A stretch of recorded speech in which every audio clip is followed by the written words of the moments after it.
I thought the fight was close. We all knew from the start it was going to be a close call. We all were saying that it was going to be a 50-50 situation. Styles make fights. I think in this particular fight, Mayweather showed his true form. That's the way he fights. He's very crafty, he's very flexible, he's very resilient, and he's also very elusive. That's what makes him Floyd Mayweather. He's a very skilled fighter with a high boxing IQ. I thought he made very key adjustments when Manny started hitting him in the third or fourth round. He made key adjustments and didn't make Manny move as much. I expected a little more from Manny in terms of side-to-side movement to create angles for his shots. I didn't see that, but that's the reason why it was close. If we had seen that, this decision would not have been close and Manny would have won running away. But I thought, since Manny didn't do enough, I thought in terms of being able to find the right angles and moving side to side, I thought he showed much more aggressiveness. You have to give credit to a boxer who wants to fight. When you're a fan or if you're a judge, when you watch a boxing match, you want to award the decision to the fighter who wants to fight, not the fighter who wants to run. Defense doesn't win you boxing matches. And it's a travesty. I think in this kind of situation, you're rewarding a defensive fighter who ran. Granted that Manny had a very low hitting percentage because Mayweather was all over the place running around.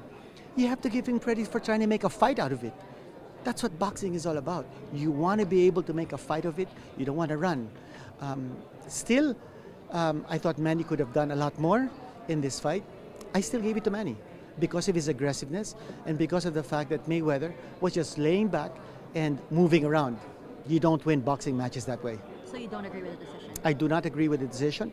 I felt that the 118-110 score was just completely out of this world. I was completely flabbergasted. Dave Moretti should have known better than turning out a scorecard like that. Okay. Do you think a rematch would be worth it? You know, it all depends whether there's a public clamor for it. I think if the people feel the same way as I do, that this was not a decisive victory, this was an unconvincing victory. And I think judging from the reaction of the crowd, I don't think people were totally convinced that the better man won. It wasn't a convincing victory. It wasn't a decisive victory. You have Mayweather winning because he ran. He didn't get hit. Sure, he didn't get hit. He was elusive. But did he do enough offense to be able to merit getting points for this fight? I don't think so.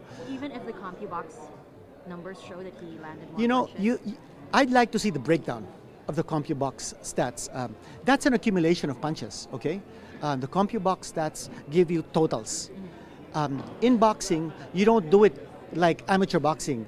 You don't do it like you make a cumulative account of the shots landed, and then you find out at the end who had the higher landing rate.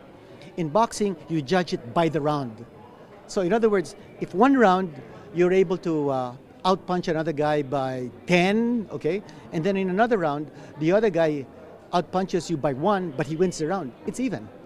Yeah, right. So, you know, I think the CompuBox stats, they have to be looked at a little bit more carefully. I want to see a breakdown, round by round, because that's how you judge fights. You don't judge fights according to a cumulative score.